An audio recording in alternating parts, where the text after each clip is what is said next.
Thank you for tuning in to Broken Brilliance, featuring entrepreneurs, professionals, community leaders, and other successful individuals from all walks of life that had to be broken, crushed, or stripped down to the studs to excel beyond measure and brilliantly rise up and walk in their purpose. Learn what is really real. Receive tips, tools, and resources you can use today so that you, too, can be brilliantly broken.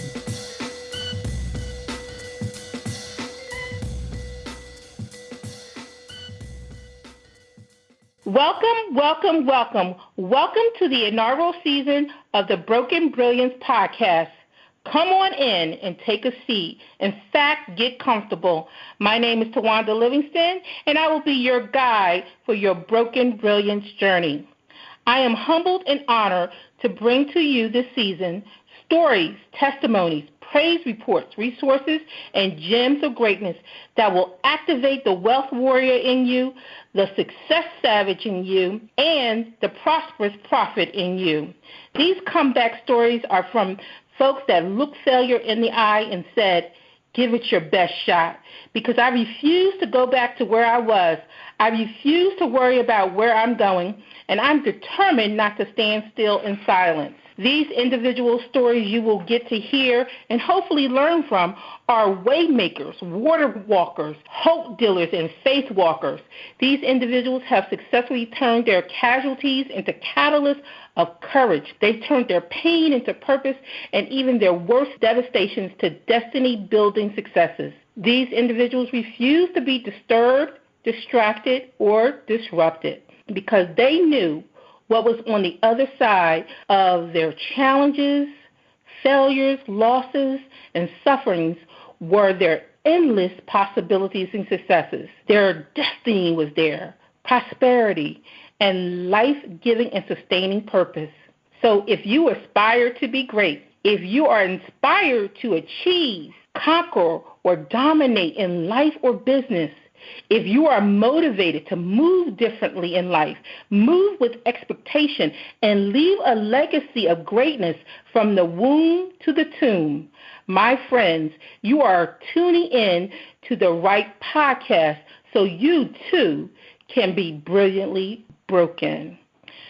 Now, today's special guest, I really have to first thank my cousin Nicole Anderson, the CEO of NAL Speaker Bureau, for introducing me to this phenomenal woman who is a woman of immense demonstrated courage, perpetual perseverance, and immeasurable compassion.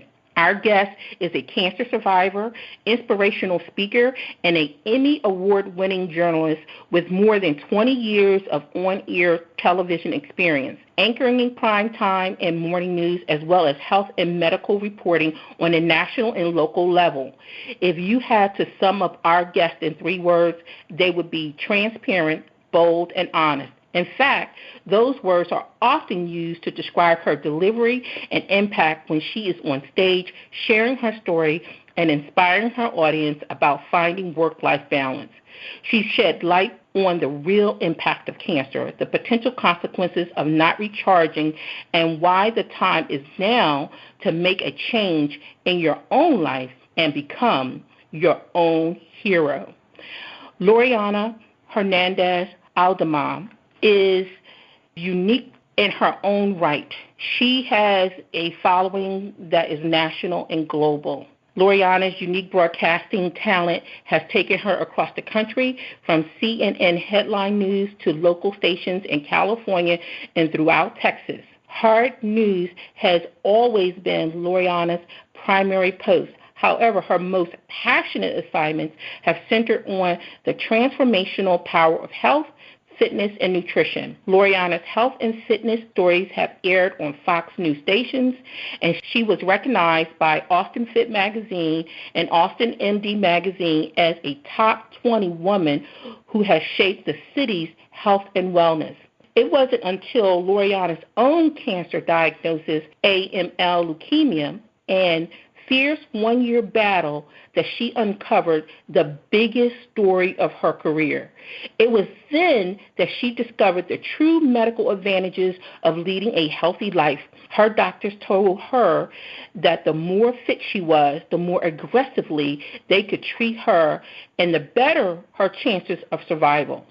Inspired by this, Loriana founded ArmorUp for Life with the core message of rehabilitation, meeting the medicine halfway, showing up fit for the fight, and becoming an equal partner in your own success. Loriana's ArmorUp for Life story, mission, and message are resonating on a national stage through several media platforms. Loriana has graced the cover of magazines Health Monitor and Cancer Today. She's appeared on national and local TV and radio networks to discuss breakthrough treatments and research. She has been profiled in American Society of Clinical Oncology Cancer.net blog. She's addressed the FDA about fast-tracking the latest treatment in cancer, and often she serves as a keynote speaker, conference host, and or moderator in and out of the cancer space. Please join me in welcoming our special guest, a powerful advocate, a powerful influencer, Miss Loriana Hernandez-Aldama. Welcome, Loriana, to Broken Brilliance Podcast.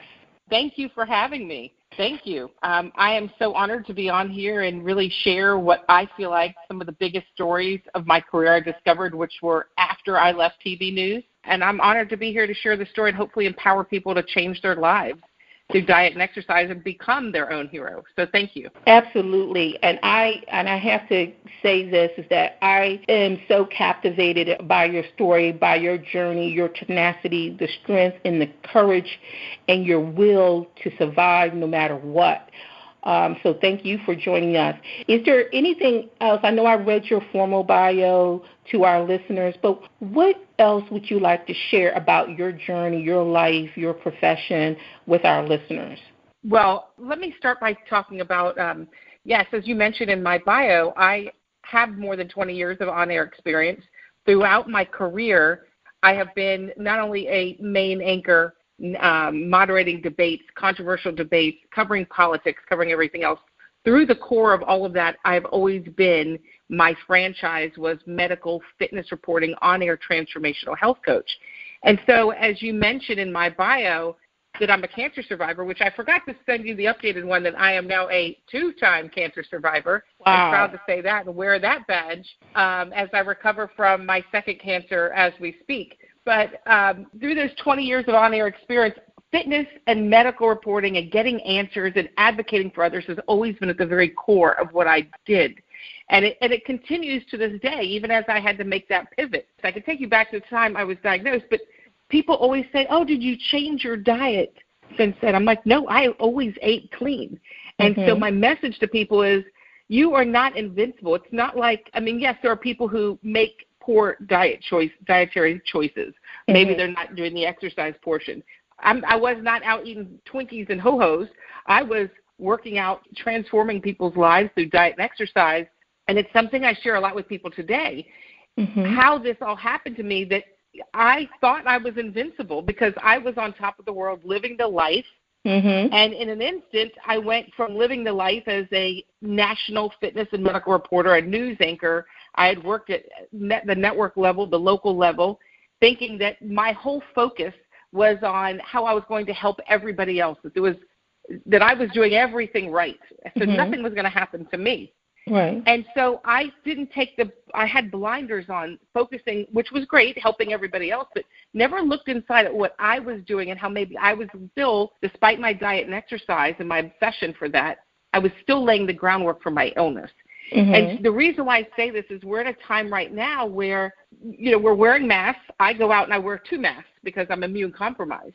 Right. But I want to remind people that we still have to go beyond the mask. I mean, you can't let your guard down like I let my guard down years ago before a pandemic and think that I was invincible. Like, you can't go outside, put the mask on, and not do all the other work to protect your body from illness. Yes. So to explain that, I can take you back. At the time I was working for Fox News. In my career, I've worked for CNN, worked for NBC, I've worked for many of the networks. And I loved my career. I had really reached a peak of doing what I loved, and I was really at the height of my career. Mm-hmm. And I was in the midst of also having a second baby. I never took no for an answer when they told me, we don't think you can have a baby. I needed to do fertility, and I said, no, that's not. I'm going to have a second child. So in the midst of a treatment to have a second baby, the fertility doctor, not an oncologist, was the one who delivered the news to me and said, you can't have a baby. You have cancer, leukemia, a blood cancer. And the treatment had not changed in 40 years. There was and still is no official cure. My world flipped upside down in an instant. And in that time, I was in a state of panic thinking, what in the world did I do wrong? Like, how did I get here? Like, I was supposed to be helping everybody else. Everybody else is broken. That's what, I'm going to help we all want to help everybody, which is good. But we forget to look inside ourselves at what we were doing wrong. Absolutely. So when I was diagnosed, I was in Austin, Texas at the time, and I have a lot of takeaway messages, so tell me when you want me to stop. But because I was on the air, because I had contacts, because I was able to leverage contacts, which is another point we could talk about later, that it's sad that you have to leverage contacts to improve your chances of survival, and that's the issue of health disparities I talk about. But in this case, I leveraged my contacts and had an oncologist tell me, you don't have cancer, you're going to have this baby. And it took my fertility doctor to diagnose me, and at that point I got on a plane and headed to Johns Hopkins.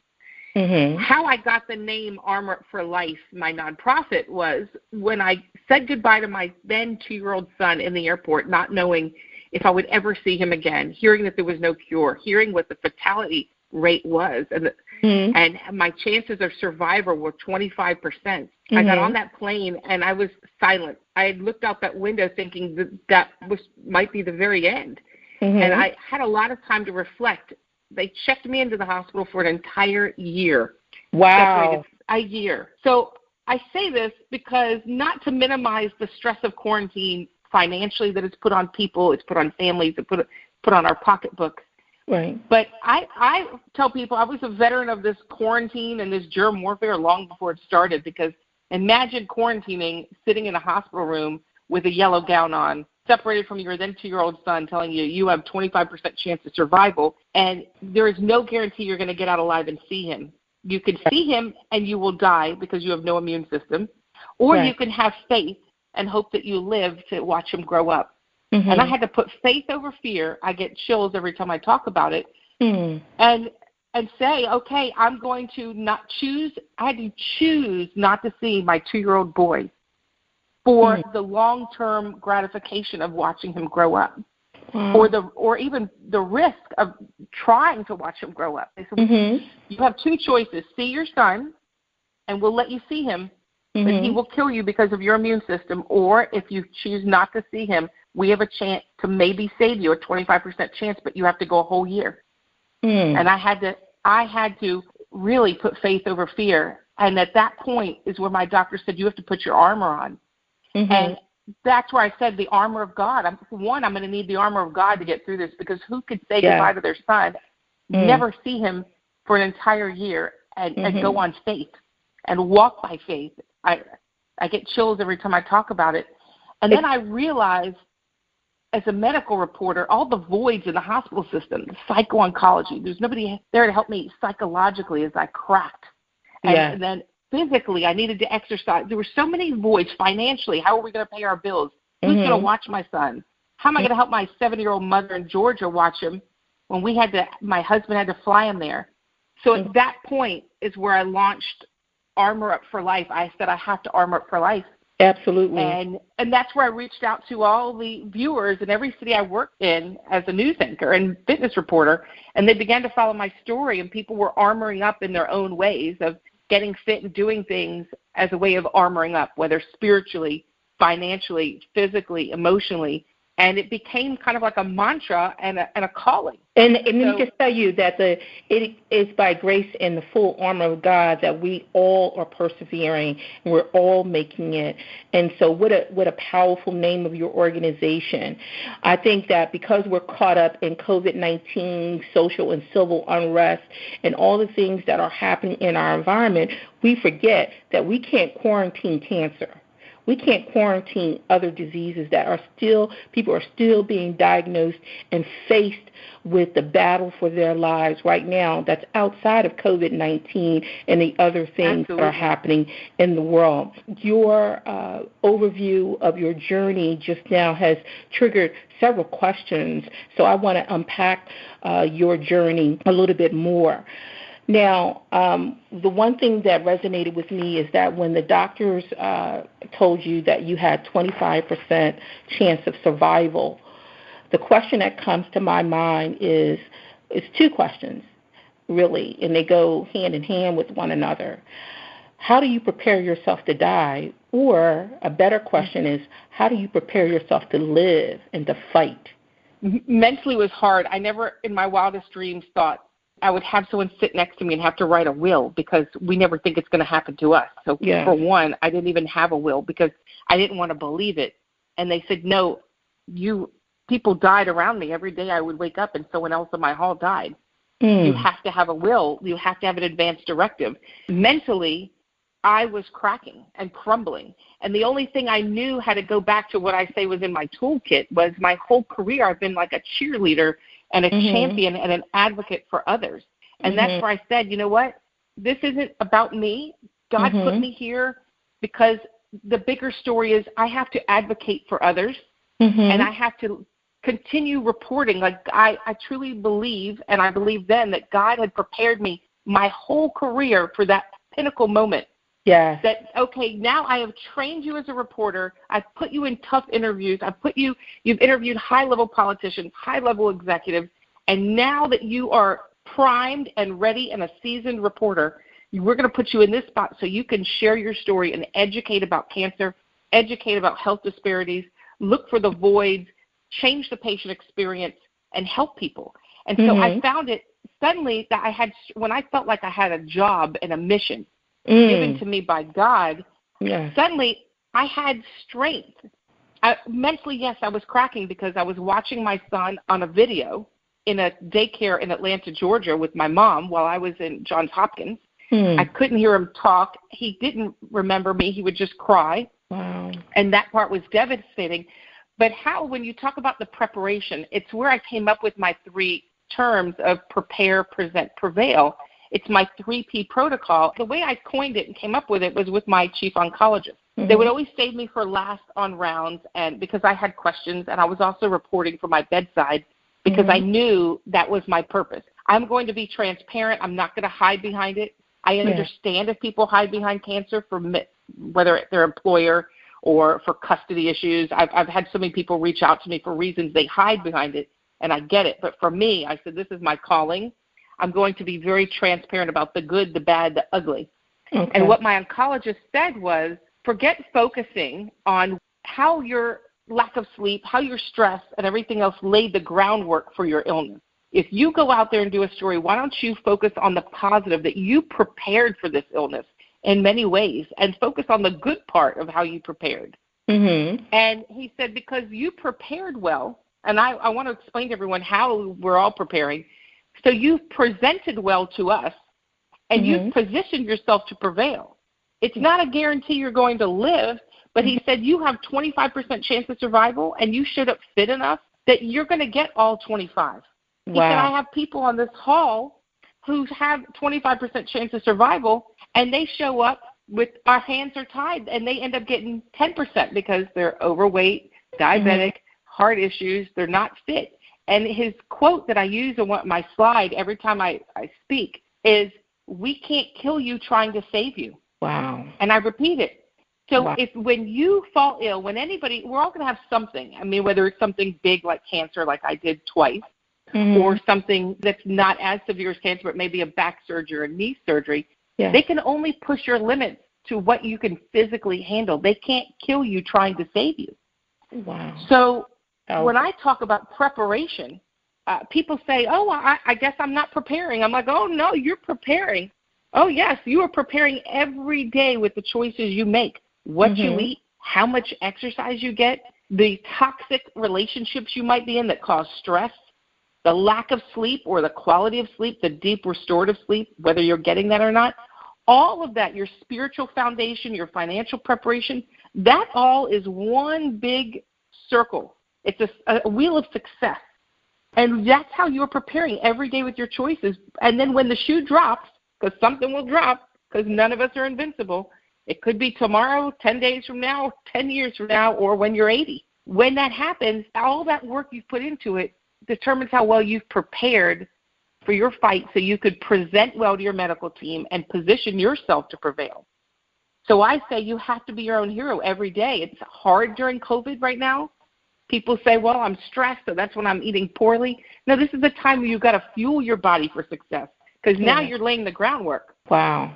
And that's a powerful message in itself.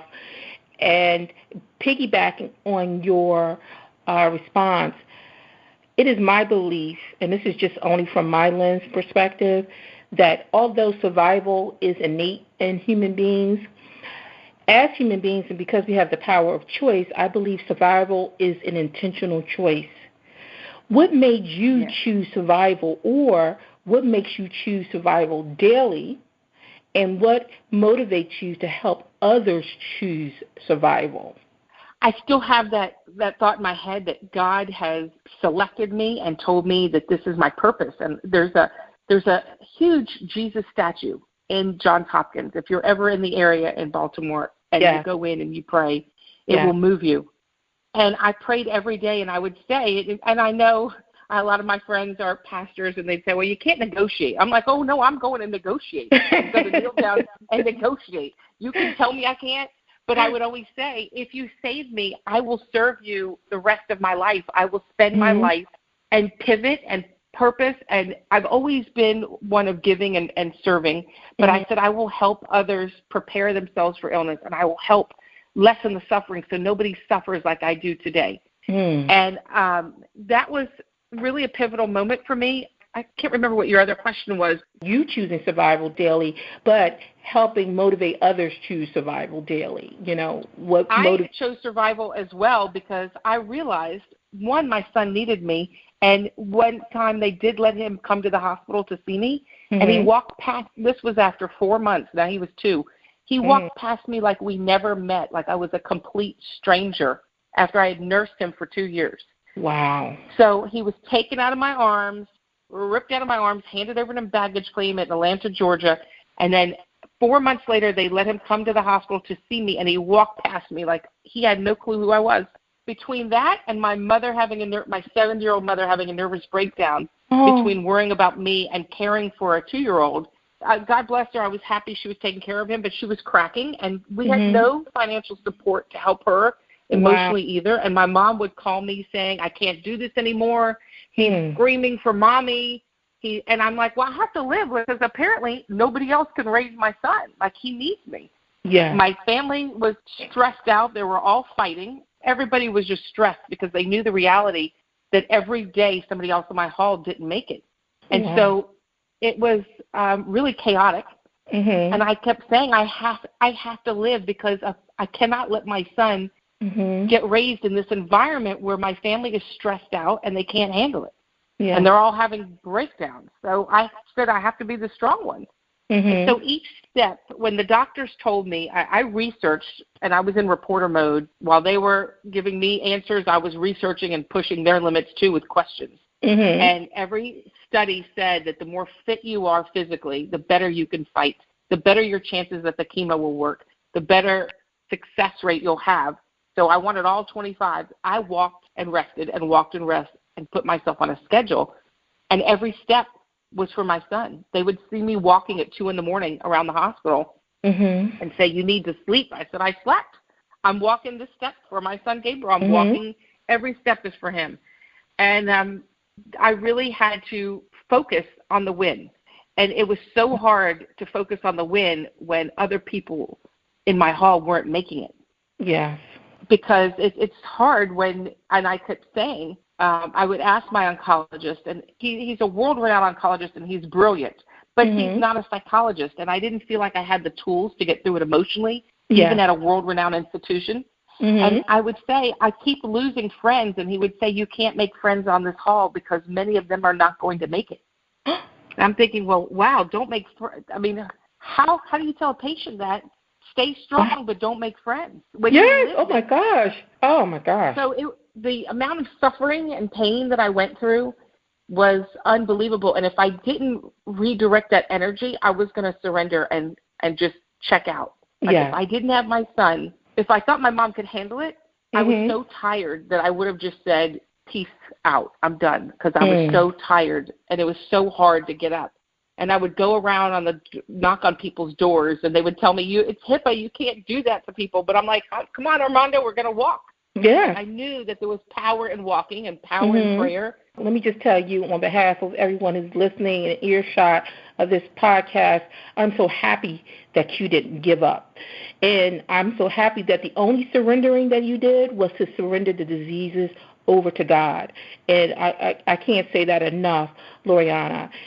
One thing you touched on was that people fail to realize when you have diseases like cancer and other ailments that they not only impact the patient, the person who has the disease, but the impact that ripples through the family and friends.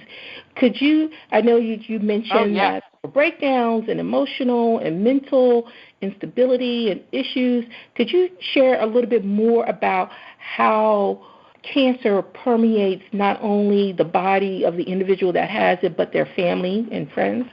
It is a family affair, and the side effects of cancer go far beyond what's written on that paper, what's written on the bottle, what's told about the side effects of chemo. The side effects of chemo go far beyond that list of knee pain, vision issues. It goes into job loss, to mental issues. I mean, for the patient, mentally, they don't put on there, you're going to go through depression, you're going to crack, you're going to lose your career, the losses pile up. Then people forget that emotionally and physically, I lost my husband in a way. I mean, we're still together, but we had to go through counseling because if you think that you're fighting for your life for a year, you're stressed, your husband's sleeping at your side and then going to hold down a job, his career was impacted. He had to step aside and step down. It's one secret people never talk about with cancer patients is the intimacy. You can't be intimate during your cancer treatment, and afterwards you're so broken, nothing's working for a while. And so you think that then the divorce rate is up. I'm so blessed to have a husband that's, we have such a relationship that's rooted in faith, but even with faith, we had to go through a lot of counseling because he was like, I don't know you. I'm like, I don't know me. I'm a new person. I got a new DNA through a bone marrow transplant. Don't look the same, don't feel the same.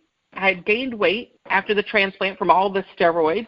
And so you come out and you're like, maybe I look like some hot mama when you married me, but I'm not feeling like anything now. So that's the relationship issues just on your spouse, and then the financial issues. Anybody having financial issues right now when there's not cancer involved, that's stressful on a relationship.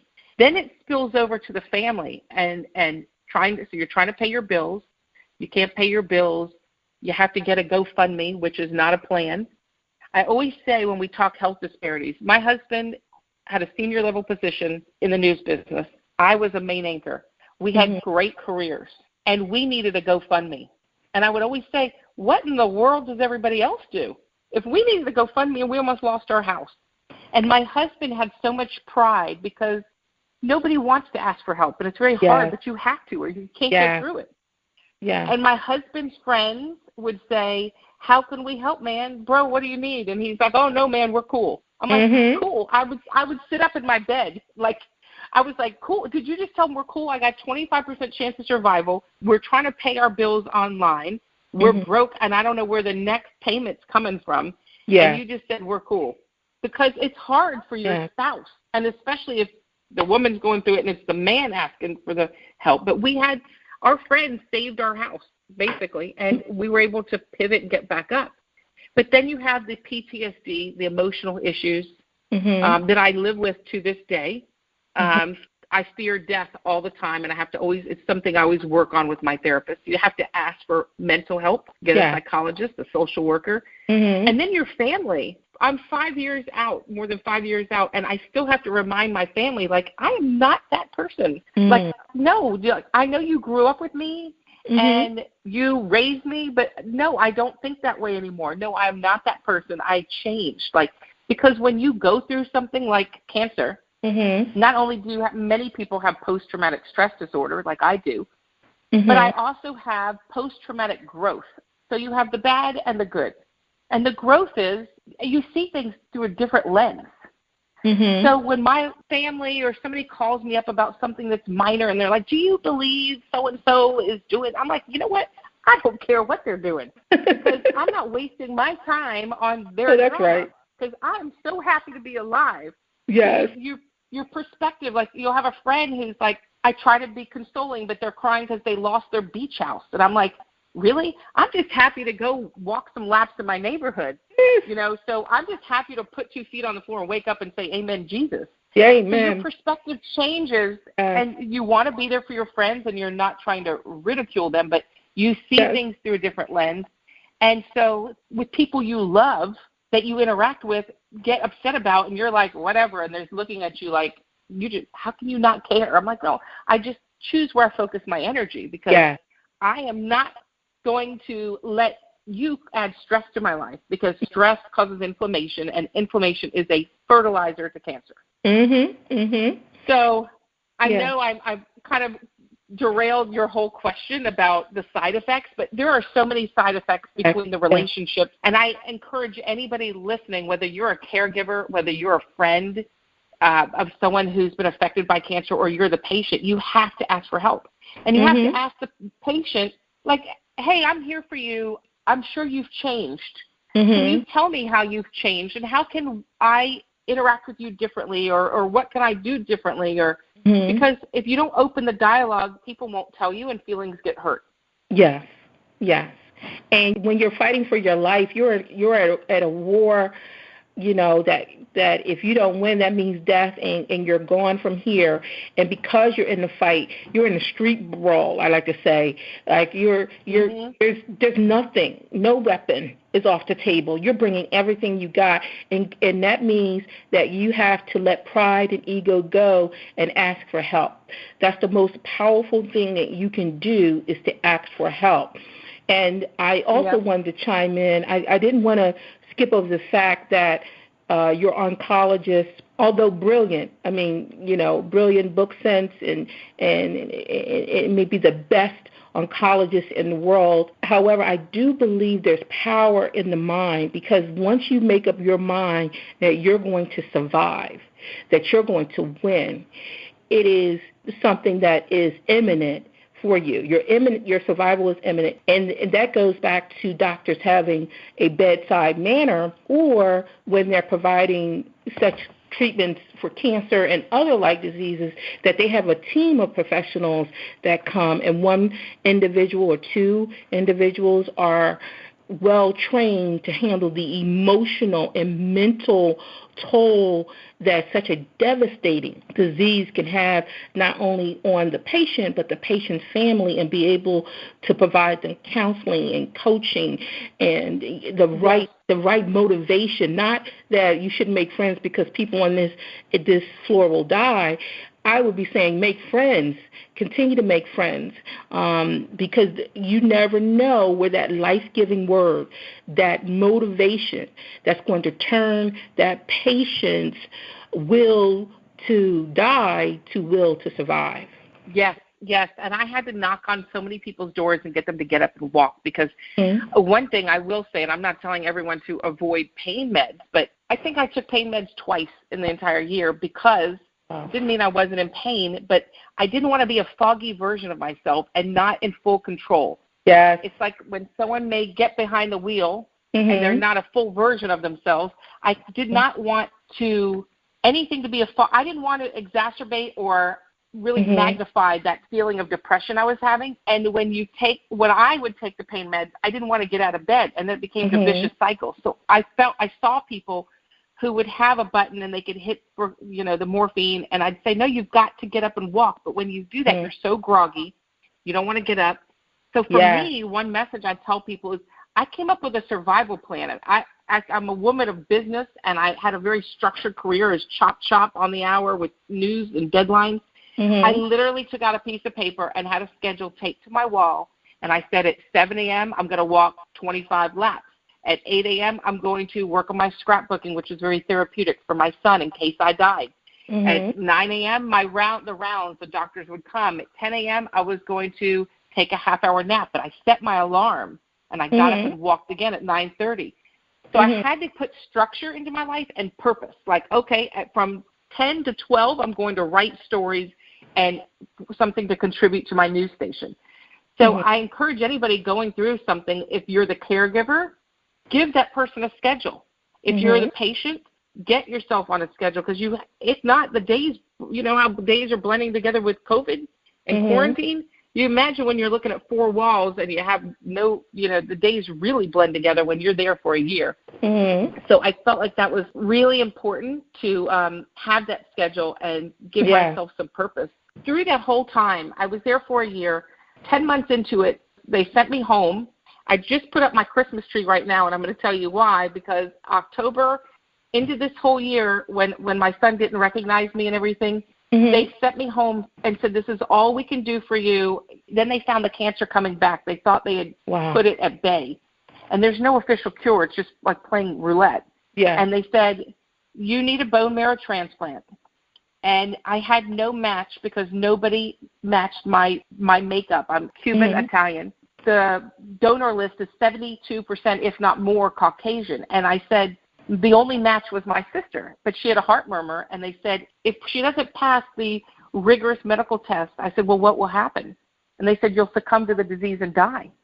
So at that point, I realized, one, we don't have the population of donors and did not match, the population of people suffering. Two, I needed my sister to save my life, and I begged her, like, oh my gosh, please pass her. But they said, we can't kill her trying to save you.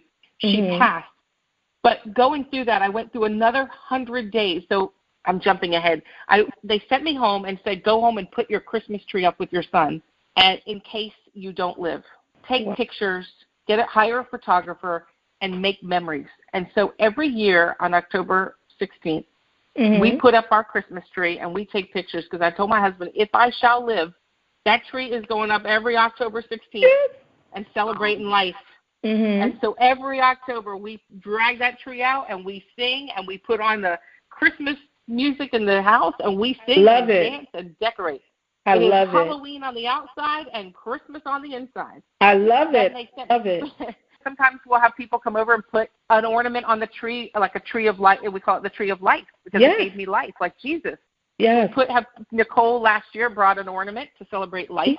Okay. I think hers said hope. Yes. But fast forward, I went through the bone marrow transplant. I was there another 100 days, came home to see my son and be reunited, and then I didn't know what to do with myself. They said, well, it takes 5 years to know if you're going to live. And I said, oh my gosh, like, where's the finish line to say, like, I am free? At that point, I was so depressed because I didn't know, like, do I make memories in case I live, resumes in case I die? We had to pay our bills. I was like, how did I go from living the life as a news anchor to fighting for my life to now wanting to take my own life? And I was so depressed. I would tell my husband, you're going to come home. I don't know what to do with myself. I am miserable. I don't know how to, like, how am I supposed to work like this? How am I supposed to raise our son? And I would always tell him, you're going to come home, I'm going to be gone and checked out. And I had to get back into therapy. And fast forward through all of that, it was a rocky 5 years. But 5 years to the day, which was last year when Nicole, your cousin Nicole, came over and we had a tree lighting party, and we decorated the tree. And the next day, I got the call, an unexpected gift. You have breast cancer. Oh, wow. And I just bowed my head and said, you have got to be kidding me.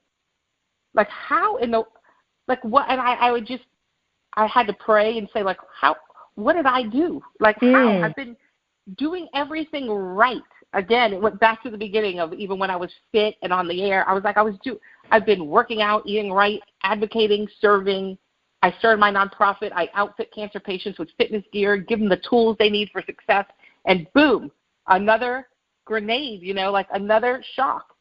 And I said to the doctor, if you're not taking my son away and I don't have to go to the hospital for this, you ain't got nothing for me, because I will survive and thrive this one too. So give me my test results. tell me who I need to call and when I can schedule my double mastectomy, and I can move right on. That's great. But that was it was the gift and the trade-off. So I had to change my perspective, and I know I'm going on a rant, but I share a lot about perspective with COVID, and I had to change my perspective and realize that breast cancer was the gift. And it sounds crazy. Like, how can you call your breast cancer a gift? But I got breast cancer from the radiation they gave me to save my life. So if I didn't have radiation, I wouldn't be here. And the radiation gave me breast cancer. But I'm here. You're here. You know what? I'm here and I'm alive. So it was a gift. And we're so happy. And you know what? And in the battle with leukemia, prepared you for the battle with breast cancer. And I would say, Loriana, you were prepared for such a time as this, because you are a double survivor, and you are the fiercest warrior, having taken on 2 cancers and kicking their asses every day. That's powerful in itself. The one thing I don't want our listeners to overlook what you said was that you made a survival schedule.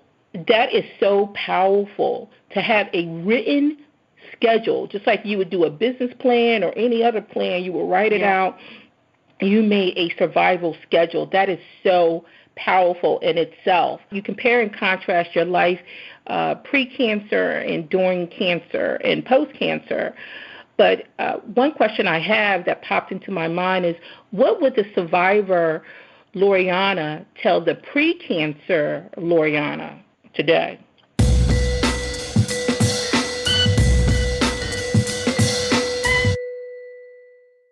Inspired Solutions is an accomplished business development consulting firm with over 25 years of operations and business development experience. We are known for building collaborative working relationships, driving productivity, and motivating others to continuously deliver superior results. We specialize in transforming conferences and companies with motivational speakers, conference facilitators, and keynote speakers. As a speakers bureau, we pride ourselves on working with a select group of executives, scientists, public intellectuals, authors, consultants, and entrepreneurs. Inspired Solutions can accommodate both virtual and face-to-face events, workshops, and summits worldwide. For keynotes on technology, education, advocacy, science, innovation, women's leadership, or any other topic or industry, contact Nicole Anderson today by emailing NicoleAnderson@AscendantGroupBranding.com.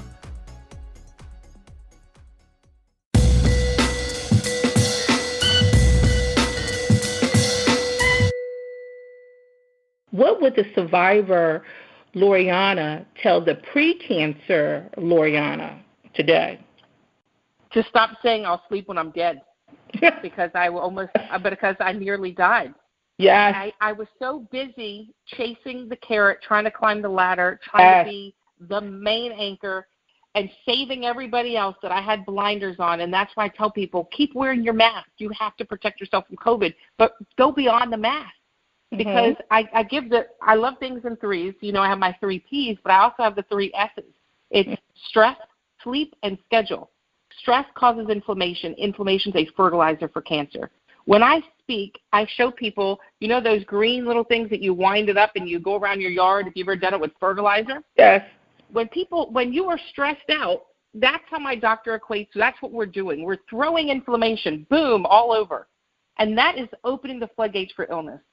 And then I wasn't sleeping, so I was stressed out, because even I remember like breastfeeding and having a call and trying to take notes. I have my son on my left breast. I'm writing notes and have someone on speaker, and I'm interviewing someone for a call for an interview guest for our evening newscast. I never stopped. And then after the newscast, I'd go to attend a gala, or when I switched to mornings, I would get up at 1:45 in the morning, nurse my son, leave my house. The nanny would come at 3, leave my house, work till 12:30, 1 o'clock in the afternoon, and then go home and run and then keep going. And then I'd attend galas till 10, 11 o'clock at night.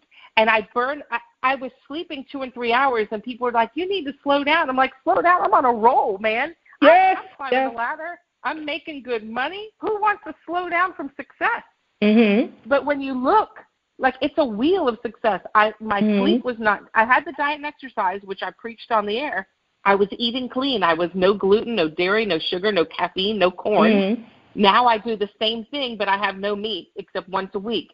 So I do no gluten, no dairy, no sugar, no corn, no caffeine. Corn, if I said that.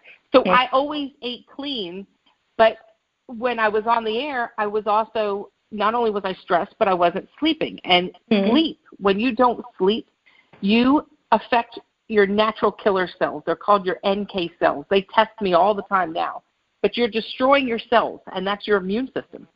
So what I tell people is, if you're running around with a mask on, good. Protect yourself from COVID. But if you're running around with a mask on and you are not sleeping and you are stressed out to the max and you have toxic friendships, relationships, it's like having a Big Mac and a Diet Coke. Like, what are you doing? Like, you've got to be the full package. You are a whole patient. So I would have stopped myself and said, stop. You need to meditate. And now, mind you, I was going to yoga because I would teach people and bring people to yoga and do success stories on them. But I had my phone hidden under my mat.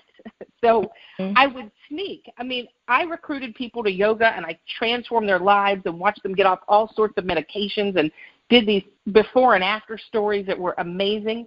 And yet here I was as the leader with my cell phone hidden under my mat. And during a pose, because I didn't want to get in trouble, I was in like Bikram yoga, the hot yoga.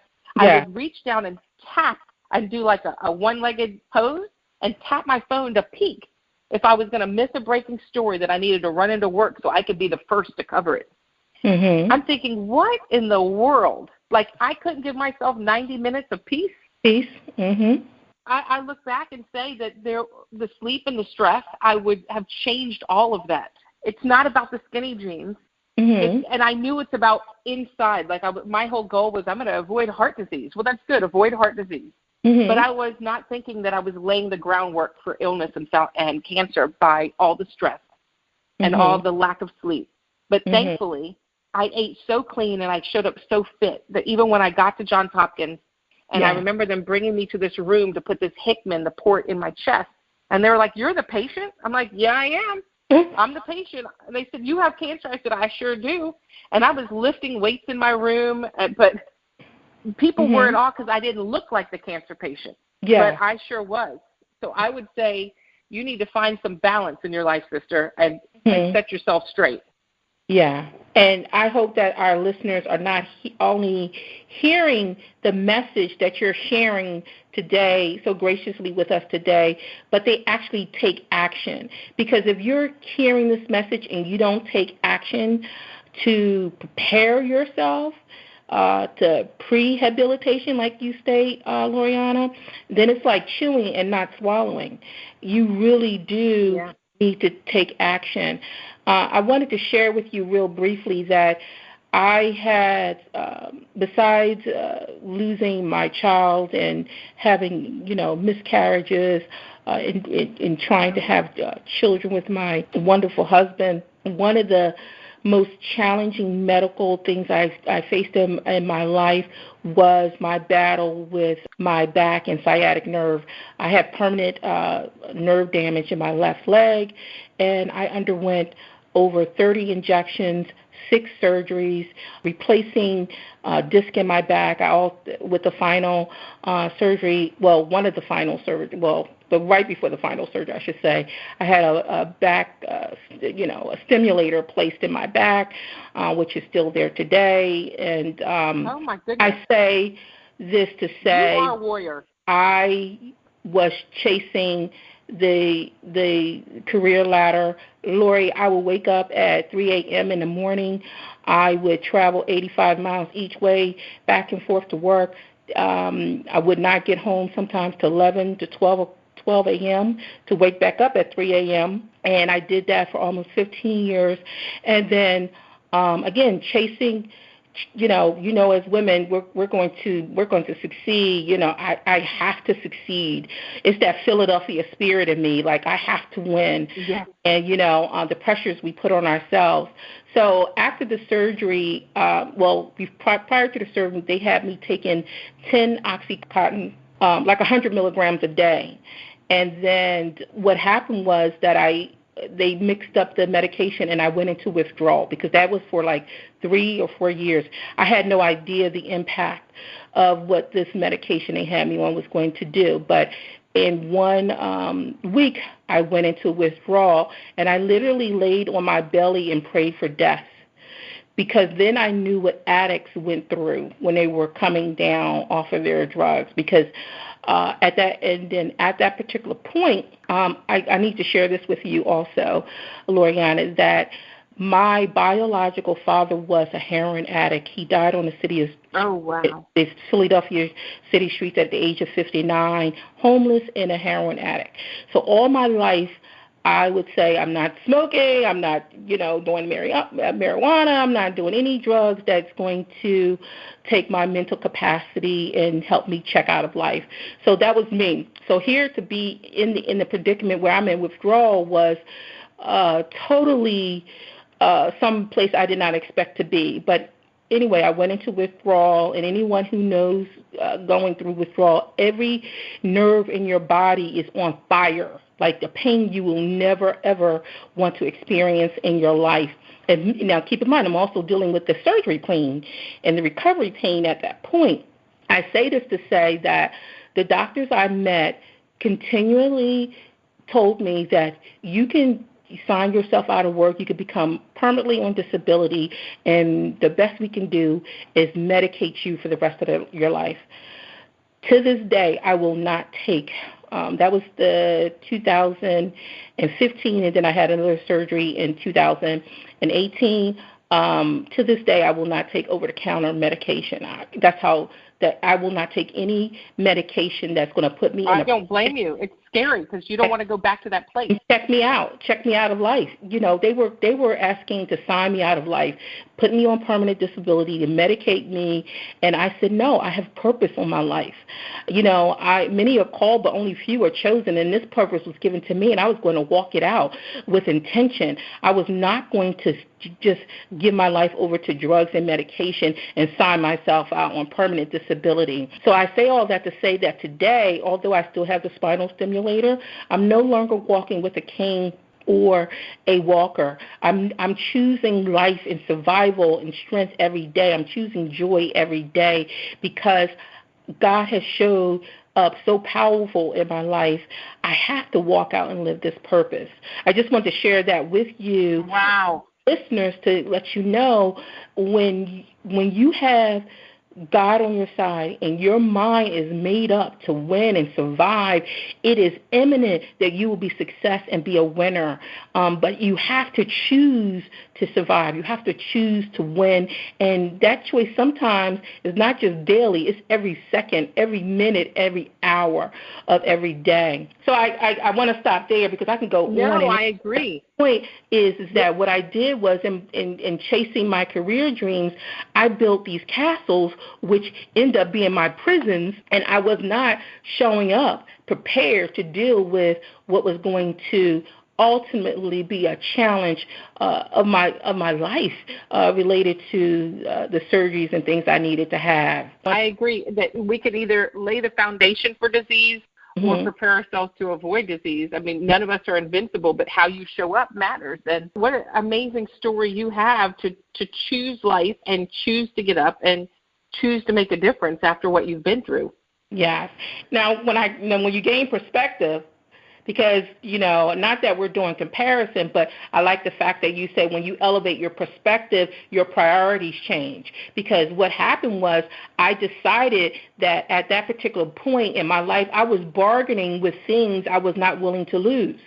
So, for example, I would miss my mom's birthday, miss my sister's birthday, holidays, thinking that I would have another one until there was no more, or the possibility of never being any more.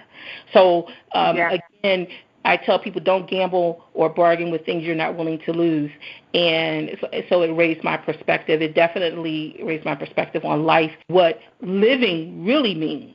Yes. Well, I tell you, since I was diagnosed, I had a double mastectomy January 3rd.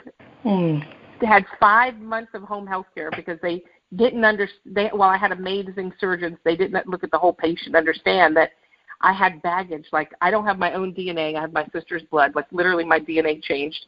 I have genetic markers that are delayed healing and autoimmune disease now that they gave me through the transplant that they didn't have the screening for when I had my transplant.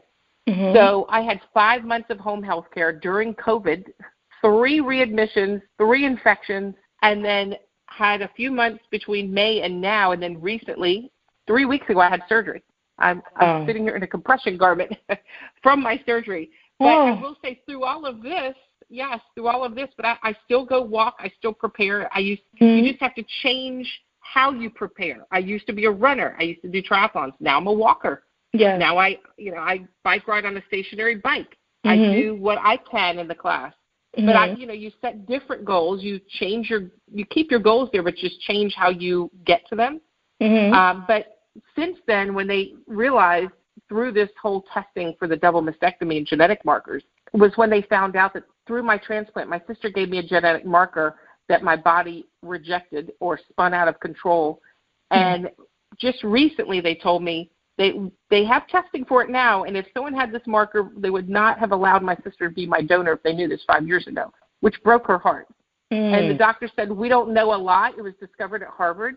It's an autoimmune disease and an inflammatory marker and a cancer predisposition gene, and puts you at, wait for it, a high risk of a blood cancer. Yes. And they said we had no idea and we can't do anything about it. We don't have enough research. And so just recently, in between surgery 1 and surgery 2 for breast cancer, they told me, well, your sister gave you either the gift of life, but she may have just given you the gift of time, because we don't know how much, if it shortened your lifespan. So here I am. My sister was devastated when I told her, because I was crying, thinking, here I am leaving Johns Hopkins. I see a breast cancer person at Penn, Johns Hopkins, I see a leukemia doctor, and now they're like, now you were given the gift of time, maybe not the gift of life. I'm like, oh, okay, let's see. So every day it's something new that I have to rise above, get back into the ring, and fight and prepare. And so my message to everyone is you can never let your guard down. I'm so thankful after surviving leukemia and coming home that I didn't let my guard down. I ate clean. I stayed fit. I meditated, because you can't put on your mask and let your guard down and think, well, I'm protected from COVID, so nothing else is going to happen. I didn't do that with leukemia. Now, thankfully, it prepared me for the breast cancer. I was very fit. I did a 2-hour workout before my surgery. Wow. I'm walking every day 4 miles. I break it up. I walk like a half a mile. I go out like 8 times out of my house. But you have to just change how you're getting to your goals. And like you mentioned, you have to go accept that I will be a survivor. So they can take their gift of time somewhere else, because I know I was given the gift of life, and I'm determined to watch my son grow up. That's correct. Yes. Sometimes you can't receive diagnosis. You have to believe that God has a higher purpose. His grace will last you and your son a lifetime, your family a lifetime. Because sometimes, like I said, when the doctors give me the diagnosis, I would say, I'm not receiving that. I believe in a higher power. I believe I have the ultimate HMO, the healer, the master healer on my side. I'm not going to receive that. I'm going to fight. Now, if you're not going to help me to fight, then point me to a doctor that's going to help me, or a team of doctors going to help me to fight. So I definitely appreciate your story and your journey. There's 2 other questions I have, but I wanted to touch on your 3 Ps, prepare, present, prevail. They are not only good for kicking cancer's ass and any other condition you're going through, but I believe these 3 Ps will resonate in people's careers if they're building a business. What are your thoughts about the, transitory value of them being used in other? Oh yes, I tell when I speak to executives, I don't only speak in the healthcare space about cancer. When I speak to executives, prepare, present, prevail. You really need to connect the dots between your well-being and your operational success. You can be a more effective leader by following this, because when you are taking care of your health, you can better take care of your team. You are more present for your team. You are a more level-headed manager or leader, employee, in whatever role you play. And we're all preparing. And so you can prepare just as we come up. One of my slides, I have this schedule, and we're always so quick to come up with this strategic plan for our business. Like, oh, COVID hit.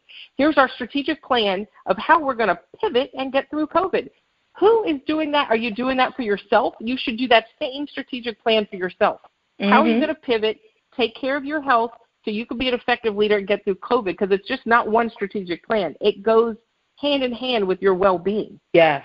You cannot fuel yourself off of, it's like running a car. You can't fuel yourself off of Kool-Aid. You got to put the right fuel in. You got to prepare your body. And I tell people when I end, I always say that you have to put your workout or your me time or your decompression time in your schedule. Take your phone out. If it's 8:30 in the morning or 6:30 in the morning, put it on and put it on repeat. I know you won't get to it every day, but if every time you have to delete that workout from your schedule or that me time to meditate, you're going to say like, oh, you know what? I've deleted it 4 times in a row. And you're going to realize that you're chipping away at your own self and not being able to be fully present. And productivity, your level of productivity will go down at work. So create that schedule. The other thing is to elevate your plate during the times of stress. I know we're running out of time, but I always tell people when you are stressed, that's when you need to fuel your body for success. I had lunch one time with a group of cancer researchers, and they were all eating plant-based. And I said, are you all plant-based? Because I'm mostly plant-based. And they said, no, only during times of stress and big projects.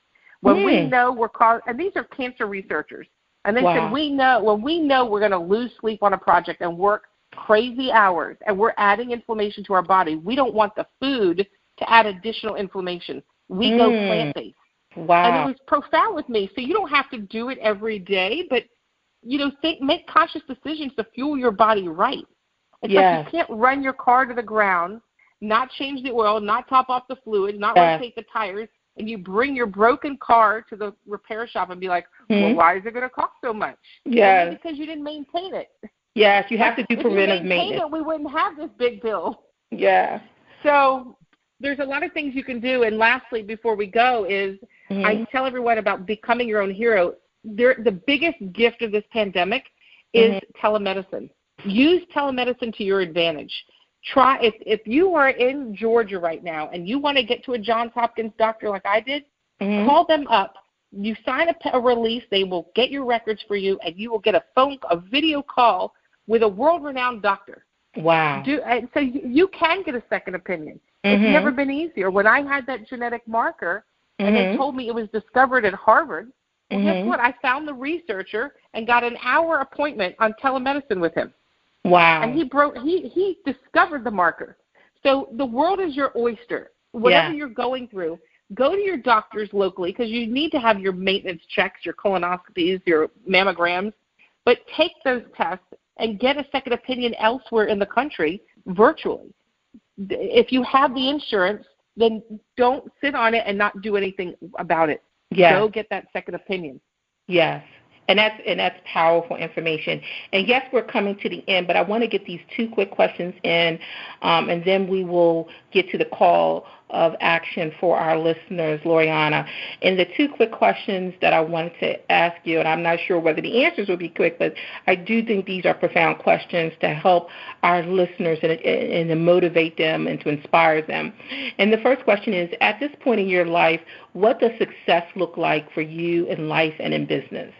For me, success is getting more grants to be able to do more with my nonprofit ArmorUp for Life, because I truly feel we have to change the patient experience. And by changing the patient experience, we can change patient outcomes and improve our chances of survival. Just from a healthcare perspective, that for me is successful. Getting the funding and foundation to be able to make those large impacts. I have a book coming out called Becoming Your Own Story, The Power of Prehabilitation.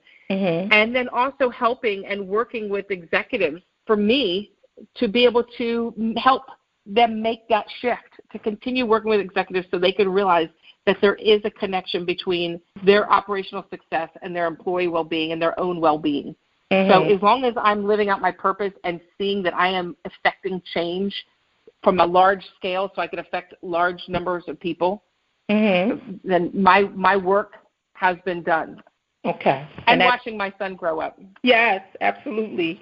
And the other question I have is, given your journey thus far, how does hope, joy, and love show up in your life at this time?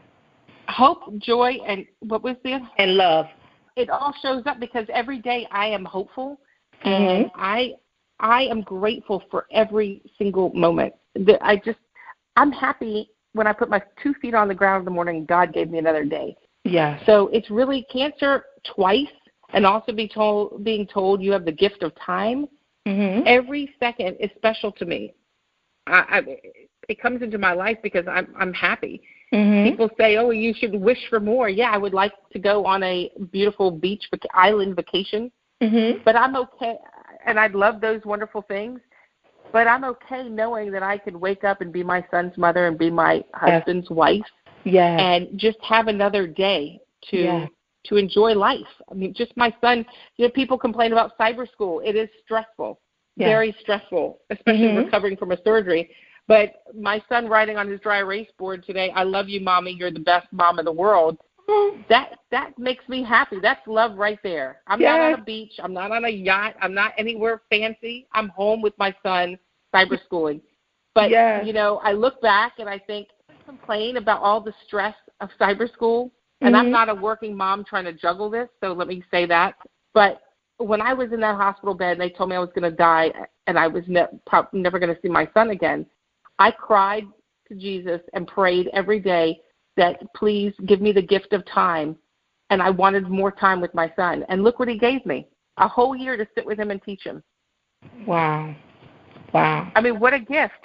That's the most priceless gift. You can't put a price on that gift. Yeah. Immeasurable. As we wrap up, Loriana, I wanted to give some time for you to share with our listeners a call to action and tell them a little bit more about ArmorUp for Life. Well, ArmorUp for Life is a nonprofit. It's a 501c3. We are always looking for grants and donations because we go and partner with hospitals so we can help them meet the medicine halfway and be an equal partner in their own success. So our mission is all about prehabilitation. It's really twofold, where we impact people who are not impacted by cancer, as I mentioned, like executives and leaders, to make these decisions to prepare, present, prevail. And then we use the money raised to be able to help cancer patients stay fit for the fight on those 5 levels of diet, exercise, lifestyle, spiritual, financial. So we are growing.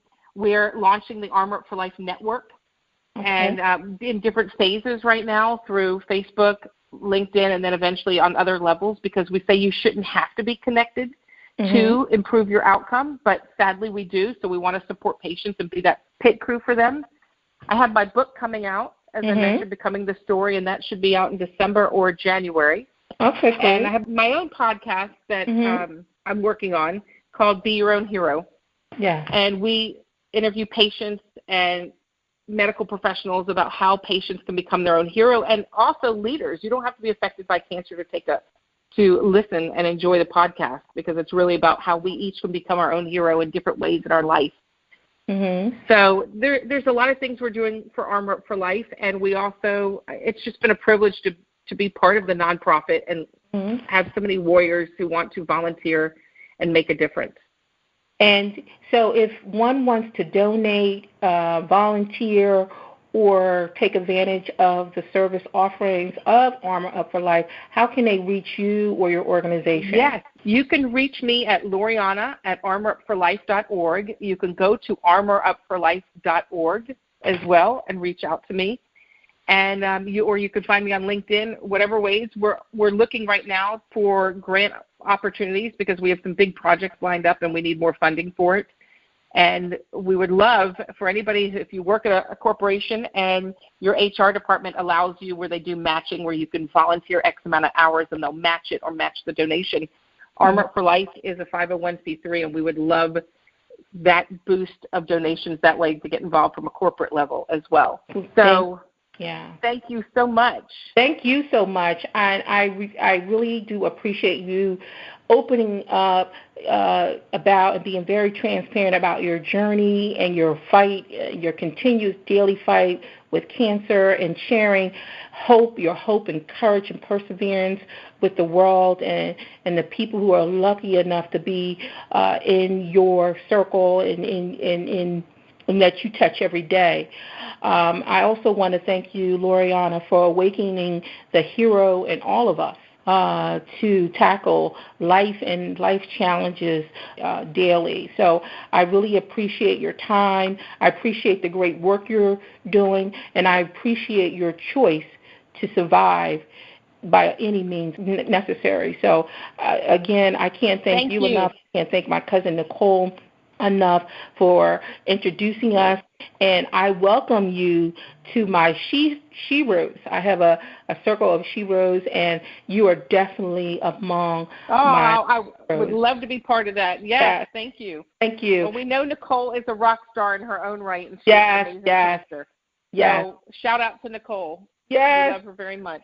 Yes, I love her too very dearly, and we love you. And continue to be the advocate you are, the warrior you are, and keep inspiring others to choose survival and choose to live and choose joy, hope, and love, and really be present in life. Show up great every day. Thank you for tuning in to the Broken Brilliance podcast with your host, Tawanda Livingston, CEO of Livingston Works, for your emotional, mental, and business tune-ups. Support our guest speakers by following them on social media, visiting their websites, and purchasing their goods or services. You've been inspired, you've been motivated, you've been activated to move differently in your business and life with unwavering expectations. It's your time to shine. Arrest and cancel self-sabotage, self-defeat, self-hate, and every negative thought, and continuously unlock your purpose, passion, and possibilities. You have been equipped with an arsenal of inspiration and motivation to be an overcomer, a conqueror, an achiever, because you, my friend, are brilliantly broken. Remember to like, share, and tune into the next episode of Broken Brilliance.